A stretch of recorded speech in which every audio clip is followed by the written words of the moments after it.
नमस्कार, आप देख रहे हैं मिथिलांचल न्यूज 24x7 खबरों के साथ मैं कुमुद कुमार चौधरी। खबर सीतामढ़ी के बोखरा प्रखंड के झिटकी गांव के मदरसा मुस्लिमीम करीमगंज में MIM पार्टी द्वारा सदस्यता अभियान चलाया गया, जिसमें सैकड़ों की संख्या में लोगों ने सदस्यता लिया। लोगों ने शपथ लिया कि हम लोग पार्टी की विचारधारा को जन जन तक पहुंचाने का काम करेंगे। नसीम शेख ने कहा कि बाजपट्टी विधानसभा क्षेत्र की हालत बद से बदतर हो गई है। जितने भी नेता आए हैं सभी ने बाजपट्टी विधानसभा क्षेत्र की ओर ध्यान तक नहीं दिया।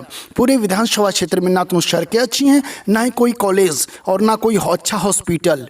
आखिर क्या वजह है जो बाजपट्टी विधानसभा क्षेत्र को इतना अनदेखा किया गया? उन्होंने कहा कि मैं बाजपट्टी विधानसभा क्षेत्र के लोगों की सेवा करना चाहता हूं। जिला महासचिव नजरे आलम उर्फ चंद बाबू ने कहा कि मजलिस सिर्फ दबे कुचले लोगों की आवाज उठाने का काम करती है। यही वजह है कि लोग मजलिस से ज्यादा जुड़ रहे हैं। मौके पर छात्र जिला सचिव हाफिज नफीस अहमद, हाफिज गुलाम सरवर, आसिफ खान, राजू कुमार बोखरा प्रखंड के छात्र अध्यक्ष अफजल रजा, नानपुर प्रखंड के छात्र अध्यक्ष सफात खान और महेंद्र पासवान, जोगिंदर पासवान, रेखा देवी आदि लोग उपस्थित थे। बोखरा से हमारे संवाददाता शाहिद रेजा की रिपोर्ट। तो जर्रात हो गए, जब आपस में हम मिले तो महल्लात हो गए। टूटे हुए हैं, अब हमको एकजुट होने की जरूरत है, एक यूनिट बनने की जरूरत है। अगर किसी जालिम के खिलाफ लड़ाई लड़ना है तो हमको एकजुट होना पड़ेगा, एक यूनिट होना पड़ेगा। आपको मैं बता दूं कि कंटिन्यू 2010 से अब तक जो विधायक बाजपट्टी विधानसभा में रही उसकी शासनकाल को आप उठा के देख लें, आपको एक भी जनता के हित में काम नहीं हुआ। बाजपट्टी विधानसभा में अब तक एक भी कॉलेज नहीं है, अल्पसंख्यक हॉस्टल नहीं है। आखिर क्यों? ये हमारे विधायिका जी का काम था, लेकिन 27 बाजपट्टी विधानसभा में एक भी कॉलेज नहीं है। एजुकेशन जो शिक्षा का स्तर है इतना गिर चुका है। एक तरफ माननीय मुख्यमंत्री नीतीश कुमार जी कह रहे हैं कि हम बिहार के अंदर एजुकेशन को सबसे फर्स्ट फोकस मुद्दा रखे हैं, लेकिन एक तरफ उसके विधायक जदयू से आज तक 27 बाजपट्टी विधानसभा में कॉलेज नहीं खुलवाए। आप पर इल्जाम लग रहा है कि आप वोट काटने आए। देखिए क्या क्या लफ्ज निकाला जाता, काटने, वोट काटने आए हैं क्या आप लोग? ये नई बात है, काटा पीटा कहा जाता। कोई हारी लेके आए, चुनाव जीना पतंग, समझिए ना। कटेगा तो दुश्मन का पतंग कटेगा, वोट नहीं कटेगा। यहाँ तो आसमान पे मुकाबला होता पतंग का, जमीन पे थोड़ा ना होता। तो लोग अलग अलग लफ्जों से नवाज रहे हैं खूब, और दूसरे लोग नहीं नवाजते हैं। हम में से ही पैदा किया जाता, हम में से ही ऐसा चेहरा लाके दिया जाता। देखिए, आप 2-3 बातों को नौजवान खास करके सुनेंगे।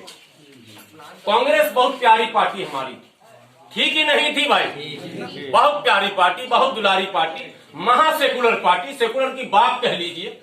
लेकिन इस मुल्क में जितनी बीमारियां हैं जो हमको लगी हैं, हमको जो बीमारी लगी है वो सारी बीमारी दी हुई उसी पार्टी की है। इसमें कहीं भी ईमानदारी से अल्लाह रसूल को हाजिर नाजिर जानकर कोई भी आदमी, चाहे कांग्रेस का कट्टर समर्थक क्यों ना, वो भी इस बात को तस्लीम करेगा कि मंदिर मस्जिद का झगड़ा कांग्रेस ने दिया, बाबरी मस्जिद का झगड़ा कांग्रेस ने दिया, आरक्षण हमसे छीना कांग्रेस ने, और उर्दू को खत्म किया कांग्रेस ने, रोजगार हमसे छीना कांग्रेस ने। आजादी के वक्त 37% आबादी हमारी सरकारी नौकरियों में थी, आज 2% पे आ गए। तो मोदी जी थोड़ा ना कर दिया अकेले, ये बहुत दिन से चलता चला आ रहा था। मेहनत करते करते करते पहले हाफ हुआ, हाफ के बाद फिर साफ हुआ, ऐसे हुआ।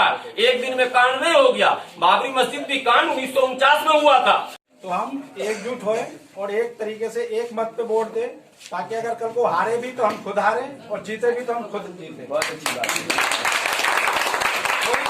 गम न रह जाए कि भाई हम हार गए या हम जीत गए। हम जीत गए तो भी पार्लियामेंट जाके लड़ेंगे, और हार गए तब भी हम यहाँ से लड़ेंगे।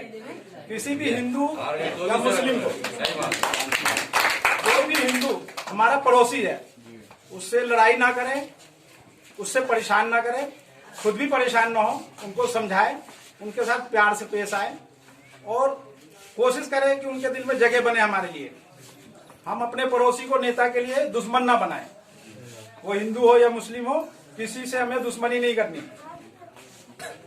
प्यार का वातावरण रखना है, प्यार से ही जीना है।